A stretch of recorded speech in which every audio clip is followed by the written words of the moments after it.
Yo, what's going on? It's your man Rick Dawn, and it's a lot going on in these internet streets, and we got to talk about it. Jared Leto, he's been accused of sexual assault by 9 women. Brittany Renner and Kevin Gates have divorced. The Pacers and OKC just had game 2, crazy game, and Elon Musk is appearing all over the world, or all over the internet with a black eye. We got to talk about it. Now, it's your main man. You already know what it is. This episode is brought to you by the Don Don One. You can get this at aliveshoes.com/Don Don One Jelly. Go cop that. Support me. All right, let's start off with Jared Leto. He's been accused by 9 women who have come forward in airmail. That's a site or some kind of broadcast. I don't know what the heck airmail is, but they all are claiming the exact same thing. Now, you know how I look at this thing. It's like, look, where there's smoke, there's fire. When you have 9 people saying the same thing, then you have to take it more seriously. But for me, I'm a little bit different than that. If you want that traditional type of reporting, then go find it. But here, I'm going to look at things with a fine tooth comb and look through all the details. And my first question is, why is this coming out now? Why is this all happening at once? Why does this come across as a pileup?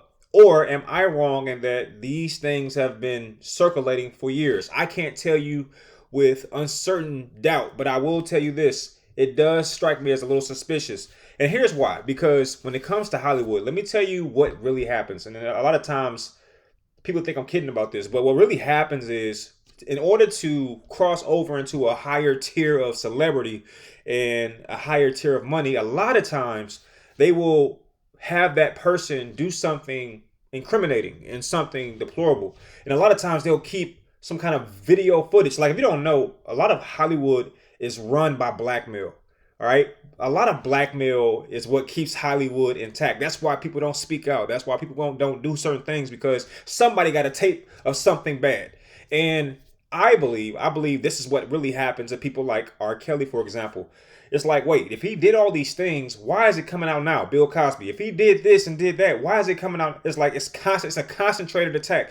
Why all of a sudden are all these women trying to cancel R. Kelly's show? He's been singing for years, for decades. Now you care?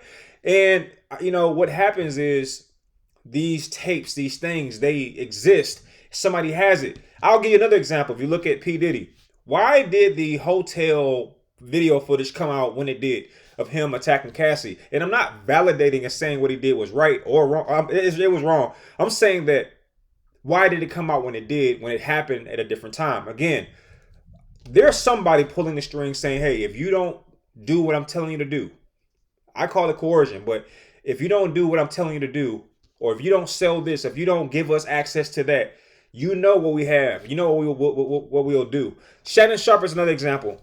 Like, she had been in a relationship with Shannon Sharpe, the white lady, the European young lady, but it's like it didn't happen until he was about to sign that contract. It's like, why now?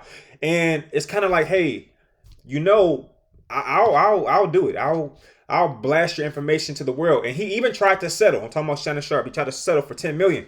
But they were so greedy. They said, look, we don't even want the $10 million. We want $50 million. We want a bigger stake. And you have to ask yourself, why does this stuff come out when it does? Man, I'm gonna tell you, it's all blackmail. And I think the same thing is happening with Jared Leto. Look, it's 9 women saying the same thing, which is one thing. But the question is, why did 9 women who had 9 different experiences all concentrate their efforts on or at this time?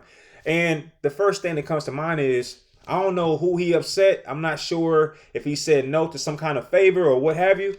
But apparently, whoever has his strings, whoever is his puppet master, said, look, either do it or you know what comes out. He must have declined. And now all this stuff is coming out.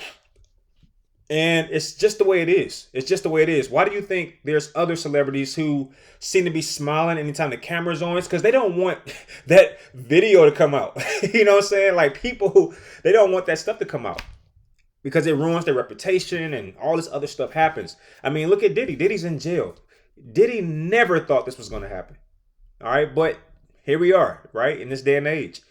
This is why I always say, be careful wishing that you were famous or that you had fame, because it comes with a lot. And a lot of times, in order to cross over into that certain stratosphere, you often have to do something satanic, something homosexual, something deplorable, in order to get access to that stuff. And they don't release it to the public. They'll hold it as collateral.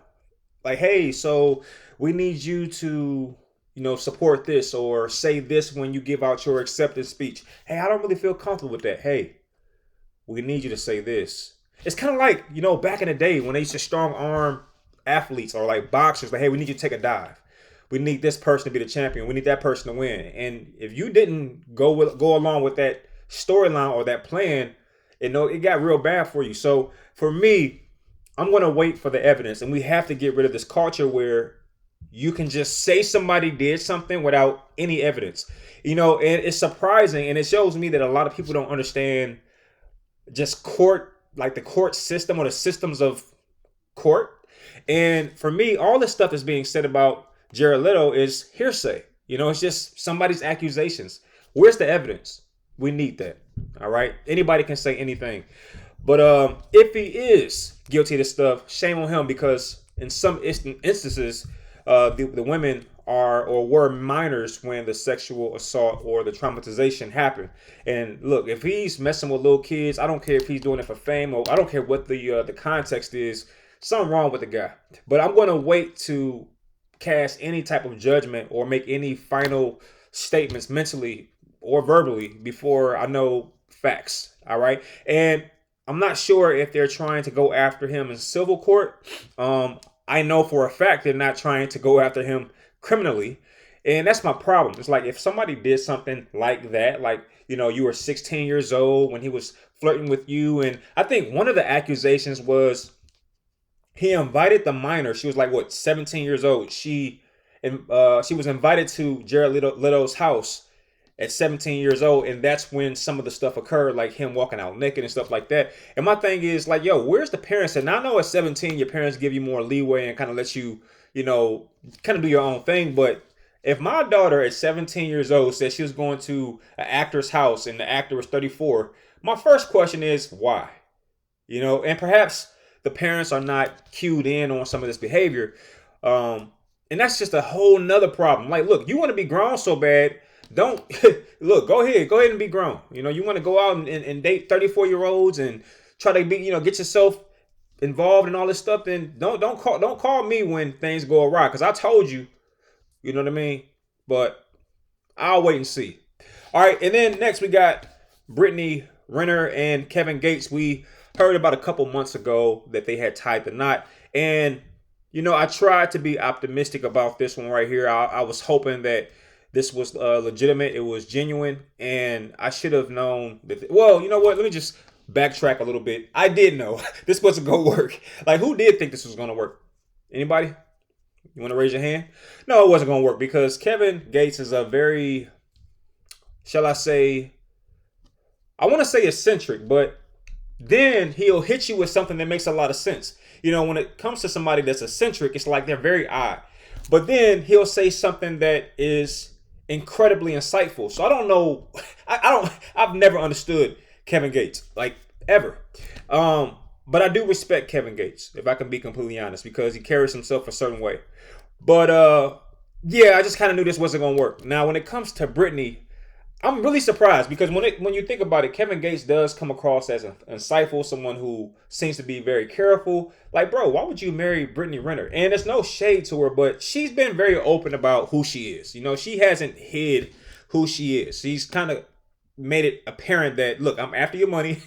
I'm trying to win. Like, if dating is a sport, by the time the game is over, I want to be here. I want you there. She's kind of made that stuff apparent. Like, I don't feel like she's hitting that at all. And to double down on my point, when we heard about the Kevin Gates and Brittany Renner relationship or even marriage, what did we see? We saw Brittany Renner having converted to Islam, and she had on a scarf and all these different things. I said, you was just with Charleston White, a year prior, like on his lap dancing. Like, nobody makes that type of change. Like, I don't care what type of epiphany you have. Like, you're not changing that drastically. So I just knew, like, this is like a time bomb. And then also, when it comes to personalities, Brittany Renner I wouldn't categorize her as eccentric, but I would say that she is dramatic. I would say attention seeking. So you get a bomb, you put attention seeking dramatic in it, and you put eccentric consciousness in it, and then you add on top of that Islam. Like, come on, this is not going to. This is a recipe for disaster. It was only what, 2 months, right? That's how long the relationship lasts. And I'm gonna be real with you. I'm gonna be 100% real with you. Kevin Gates need to go back to Draca. Like, that is arguably one of the most beautiful women, like top 100 women as far as looks are concerned that I've seen in a long time. And also, one thing about Draca Gates is she's not only beautiful, she's extremely smart, right? I oftentimes kind of stumble upon her post on Instagram, and it's always something insightful. You see what happens when it comes to marriage? This is what people get wrong about marriage. They always want to marry someone like themselves. So you'll see people get divorced because, oh, well, we're not the same. We don't agree with. It's like, you don't want to marry somebody that's exactly like you. Like, that's the wrong way to go about it. You need to marry somebody that fills in your blank. So if you're a very loud person who's kind of like, ambitious, and you throw caution into the wind, the best person for you to marry, and I promise you this is not a lie, is someone who's quiet, who's very calculated. Because then you kind of,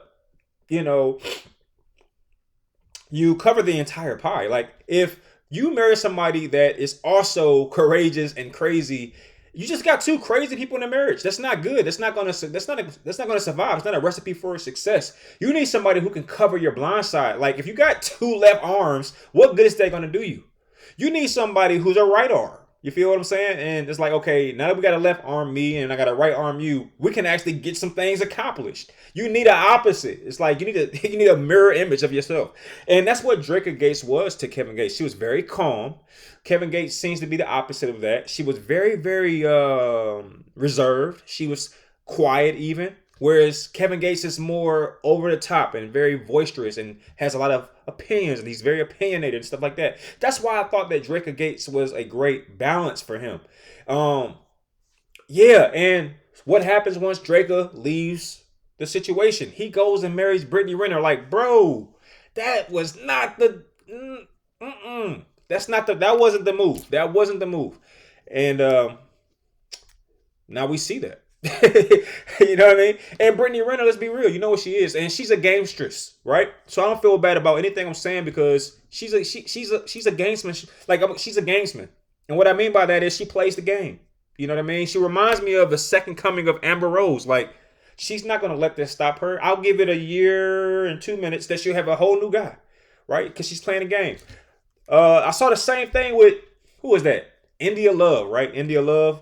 And it was a whole bunch of stuff coming out online talking about how she's, really happy she has DDG in her corner and all that stuff. And I was just like, you know what? DDG, okay? India Love, got it. I Googled India Love's past boyfriends, and I saw like 75, sorry, no, it wasn't 75 guys, but it was like 8 different guys, all celebrities. And I said, yo, she's a gamesman. And DDG is just the latest catch, because these ladies is pimps too. Facts. All right, next, Pacers versus OKC. We know that the Pacers stole game 1. Shout out to the Pacers. Tyrese Halliburton, amazing shot to win that game. And then we saw in this game that just passed, OKC strike back. Your boy Shea was not playing. SGA came to ball. I got a huge criticism, though, and I'm going to get this out the way early. Tyrese Halliburton, he's been the topic of a lot of conversation as it relates to whether or not he's a star or a superstar. If LeBron James is a superstar, then where does that place Tyrese Halliburton? It's been a lot of conversation about that. And you know what? I think the answer has been revealed in game 2. Tyrese Halliburton is a star, and that's it. I'm going to tell you why. Because in game 2, he only scored 17 points. Okay? 17 points. That's more than I can score. I mean, I can't even score 5 points in the LA Fitness game, for crying out loud. But the point is, Tyrese Halliburton is, if he's a superstar, you can't score 17 points. Look, you know what's crazier about that? Like, 17 points is one thing, but when we look over at the OKC side of things, there were 4 players that scored more than 17 points. So how could you possibly be a superstar if Shea Gilgeous Alexander outscored you, if Jalen Williams outscored you, if Alex Caruso outscored you? Like, bro, no, no, no, no. So I wouldn't say that he's a superstar. I think that he is definitely on the verge. And it was Jason Williams who was ready to die for that take. He was like, yo, look, I think that he's a superstar. I sound just like when I said that. I think that he's a superstar. And, Stephen A, preposterous. You know how he does it. But the point is, no, he's not a superstar yet. But it's no shame in the growth process. There's no shame in being a star. Like, at least you're that. There's some people in the NBA that ain't even a twinkle, dog. So the fact that you are on the verge is great. But here's the problem with Tyrese Halliburton. He's waiting until the fourth quarter to get off. You can't do that, bro. You can't get off in the fourth quarter. Now all of a sudden, your team is down by 19 points. You want to score now? That is not the way to do things, my bro. That's not the way to do things. And that's what's pretty much happening. He's waiting to the fourth quarter to get off, and all of a sudden, it's just too late. All right? It's just too late. The man is being outscored by Alex Caruso. Who gets outscored by Alex Caruso? That's crazy. He's getting outscored by Jalen Williams. He's getting outscored by Shea. We know he's going to get outscored by Shea. He's getting outscored by Wiggins. And I'm not talking about the Wiggins you know from Golden State. I'm talking about the OKC Wiggins. So that's insane to even... You can't be the best player, quote unquote, superstar of a team. And then, you look across the stat sheet and you come fifth if you were included on the OKC team. Tyrese Halliburton has confidence issues. Like, he doesn't know how good he is. He doesn't understand how good he can be. And all he has to do is look at SGA. SGA is basically him in 2 years, right? If he just follows whatever Shea did when he was at the point that Tyrese is at right now, just follow that blueprint, that's exactly what's going to happen. He's going to be the SGA. And hopefully SGA starts to move up the tier as well. But no, you can't wait to the fourth quarter to finally start to score, bro, when your team is down 19. You got to start game one, second one. That's what it is. I'm going to tell you a great person to watch. And I know Tyrese is not watching this, but if he were, I would say, take a look at Jalen Brunson. Everybody criticizes him for being a ball hog or whatever. Man, that is not the way you want to categorize somebody like Jalen Brunson, because he's aggressive. He's extremely talented. And that is that, bro. Now, one thing I'm extremely happy about as it relates to basketball, to kind of segue away from the whole Tyrese Halliburton superstar myth, all right? One thing I am happy about is we are now officially out of the Big Three era. Look, it was started by, in my opinion, it was started by the Celtics. All right, the modern version of the Big Three assemblage. It was started by the Celtics when Ray Allen, Kevin Garnett, and Paul Pierce got together. That was the new era of Big Three. And because LeBron James couldn't beat that, he decided to go to Miami and join Chris Bosh and Dwayne Wade and form a Big Three. And then you saw KD join the Warriors. So that era is over. If you have three superstars, notice I said superstars, not stars, you are no longer able to win a championship with that particular assemblage. Why? Because a lot of times your teams are top heavy. Yeah, you got three superstars, and that's great, but you have no depth. You have no bench.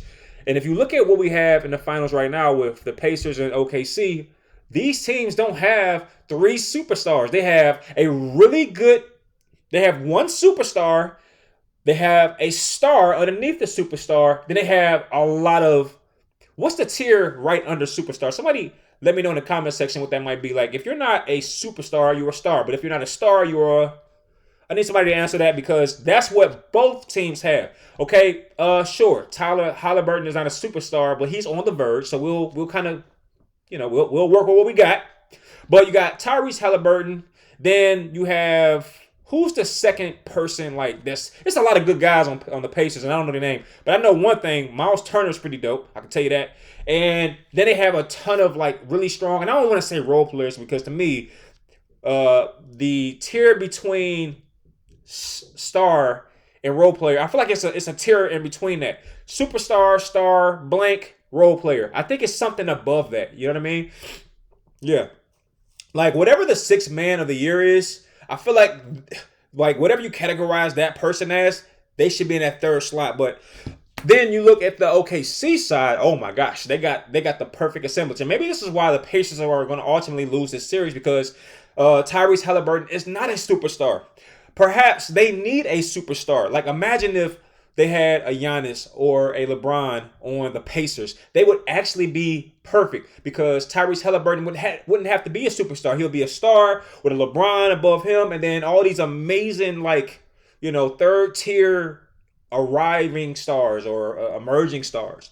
Okay, but if you look at OKC, you see that. You see, I'm going to go ahead and say it, man. I feel bad in saying this, but I'm going to go ahead and call SGA a superstar. He doesn't have a ring, but he has an MVP. That matters, right? And he's about to get a ring this year. So SGA is the superstar. Jalen Williams is the star, and then you have like an amazing supporting cast. All right, Alex Caruso went off like this last game. What was it, 20 points? That's crazy. You got Wiggins starting to pop off and go crazy, and I feel so bad for not knowing this guy's name because he's the tallest kid. You know exactly what I'm talking about. All right, it's not Holmgren. It's not Holmgren. Is it? It might be. It might be Holmgren. Holmgren. He's really tall and skinny. You know who I'm talking about. He's really good. He's really good as well. So, it kind of reminds me of the Bulls era where, they had the superstar. And I'm being real nice because he's really like, what's higher than super? Like, Michael Jordan is higher than superstar. But anyway, let's just play the game. You had Michael Jordan as the superstar. You had Scottie Pippen as the star. Then you had whatever that third tier is with Rodman, Kukoc, Luke Longley, Ron Harper. Then you had a good set of role players too. So I feel like we're now hitting back into that era of basketball where you have a superstar, star, blank, great role players. That's where we're going. And I think if you try to create a super team in this era, you're going to fail. Like straight up. The new system is this. Superstar, star, emerging superstar, great, or I should say, I don't know, good role players, okay? Yeah, I'm going to say good role players. That's what you want to have, okay? That's what you need in order to win a championship in the modern NBA, and it feels so good because, the super team era, I'm going to go on record and say I hated it. I didn't like it at all. I felt like it was a cheap way out. Anyway, now, Elon Musk, your man been tripping lately. He just exposed or tried to expose Donald Trump, saying that he's in the Epstein files, and that is exactly why he's not releasing the Epstein files. And you have to ask yourself, is that BS or not? Now, I was on X the other day, Twitter the other day, and I was looking at all these different posts, and let me tell you something.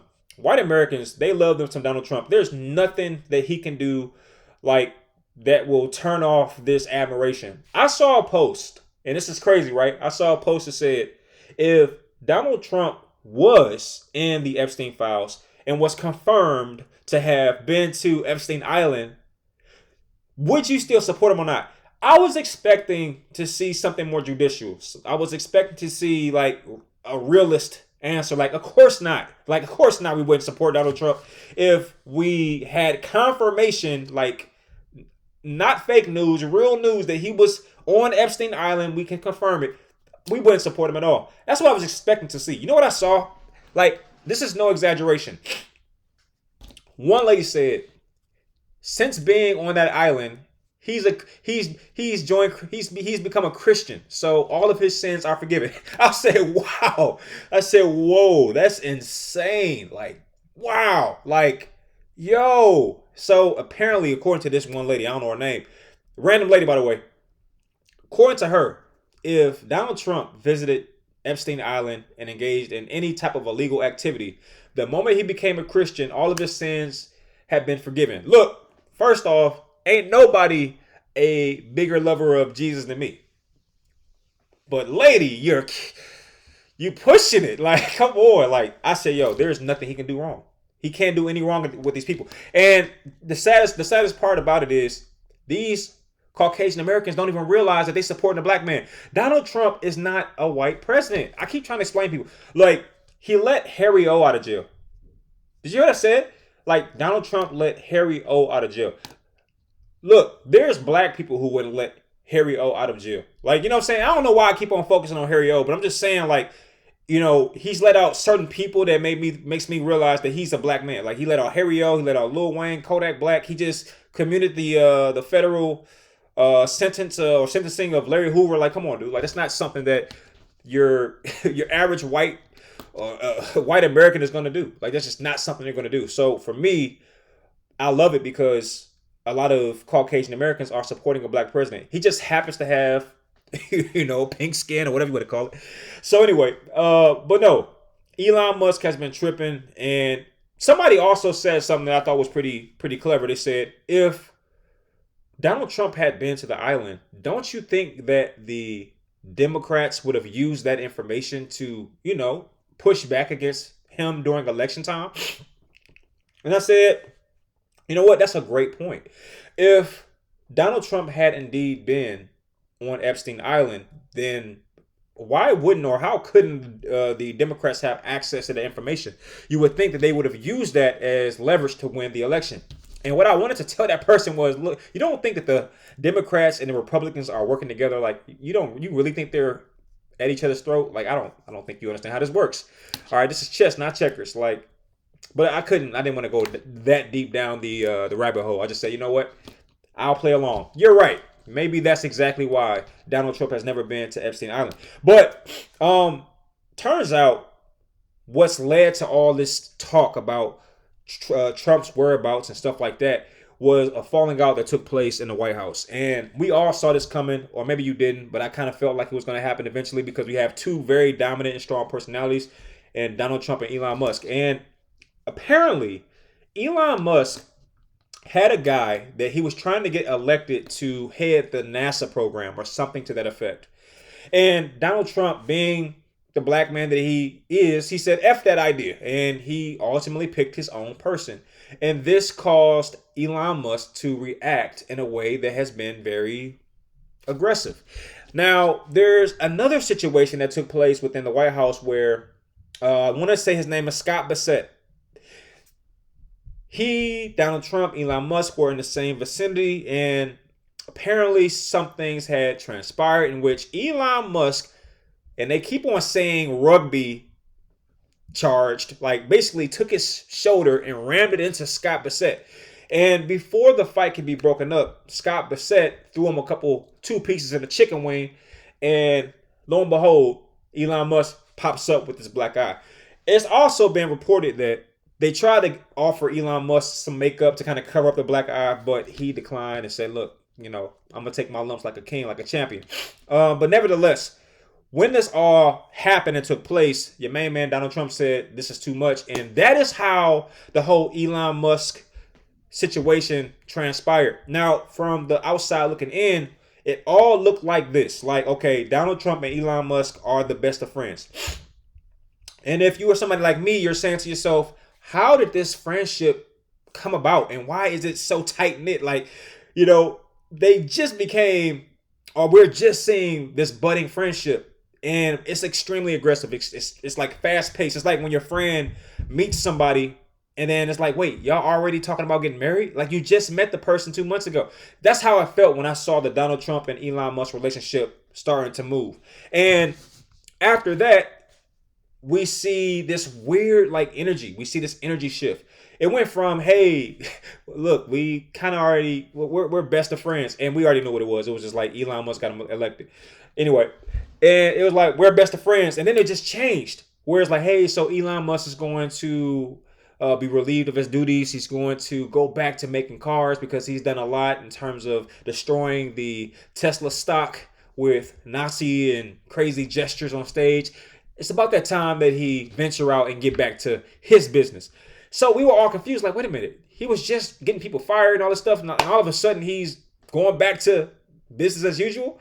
And then, fast forward some time, 5-6 months. Now all of a sudden we see all these crazy tweets about Trump, Epstein, the files. And we see all these pictures start to matriculate where Elon Musk has a black eye, and now the truth is coming out. Seriously, there's nothing that can be done in the dark. Anything done in the dark will come out to the light. Now we know that Elon Musk was removed promptly because he started to zerp out as a result of not getting his way. He wanted that NASA guy to get picked up. And why? Because he's trying to colonize Mars. to something to that effect. He's trying to be the first one to get up there and start building stuff and taking claim and holding. It's like Christopher Columbus on steroids. Like Christopher Columbus, quote unquote, stole America from the Native Americans and started trying to colonize and stake their claim and all these different things. Same thing with Mars. He's trying to be the first one there. He's trying to be the one who, gets all these different things named after him, if you know what I mean.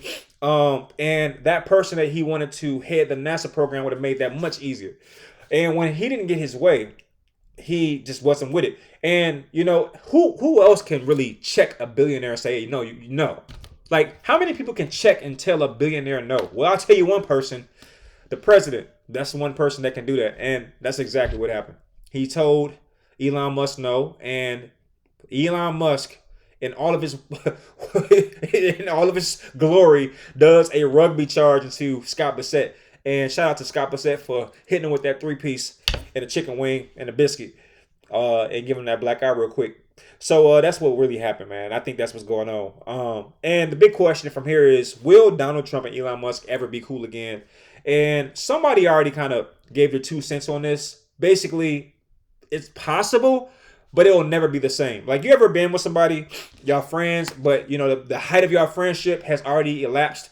Like, okay, y'all cool, but y'all not as cool as y'all used to be because certain things have happened. That's what this is. It's like they might kind of get back on the same track, but it will never be the same. It's like B2K. Like, every time they keep trying to come back, it's not the same as it was before. Like, they've already reached their height of friendship or groupship. The Temptations, the Jackson 5, they might do like a new edition. You ever seen the new edition? It's like, that's not the same. Nope.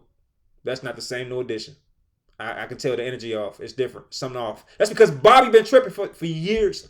But no, so that's what it is. So they could potentially, become friends at some point. Why not? But it won't be the same as it was when we saw it like really blossoming, right? And I'm going to go a step further than that. I'm going to say it's never going to happen. I don't think so. I think Donald Trump is that kind of person. Like, once you cross Donald Trump one time, dog, you already know what it is, big fella. There's no way he going to go back and give you another chance to cross him. All right? Because fool me once, shame on me. Fool me twice, shame on me. Something like that. All right? Now I'm sounding like George Bush. But that's pretty much it, man. These internet streets is tripping, man. They tripping. Hey, yo, throw a like on the video if you enjoyed this, and definitely go cop the Down 1 jellies. Let's get it.